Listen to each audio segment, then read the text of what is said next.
इचलकरंजी शहरात गेल्या काही वर्षात झालेल्या लक्षणीय विकास हा प्रशासक काळात लोकप्रतिनिधी म्हणून कार्यरत असताना माजी मंत्री आमदार प्रकाश आवाडे आणि माजी आमदार सुरेश हळवणकर यांच्या कार्यकाळात प्रभावीपणे राबविलेल्या योजनांमुळे शक्य झाला, असे मत शिवसेना जिल्हा प्रमुख रवींद्र माने यांनी सभागृहात व्यक्त केले।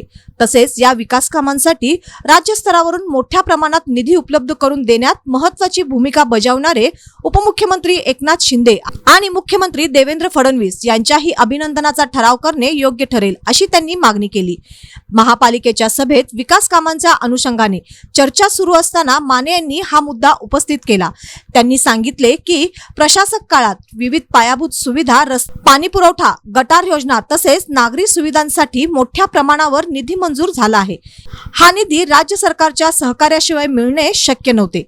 माने म्हणाले, शहराच्या सर्वांगीण विकासासाठी स्थानिक नेतृत्वाबरोबरच राज्य नेतृत्वाची ही साथ आवश्यक असते। प्रकाश आवाडे व सुरेश हळवणकर यांनी सातत्याने पाठपुरावा करून निधी आणला। त्याचबरोबर उपमुख्यमंत्री एकनाथ शिंदे आणि मुख्यमंत्री देवेंद्र फडणवीस यांनी सकारात्मक भूमिका घेतल्यामुळे अनेक प्रलंबित कामांना गती मिळाली।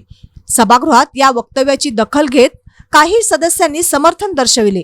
दरम्यान शहराच्या विकासात योगदान देणाऱ्या सर्व संबंधितांचे एकत्रित अभिनंदन करण्याबाबत लवकरच निर्णय घेतला जाईल, अशी माहिती पुढे येत आहे।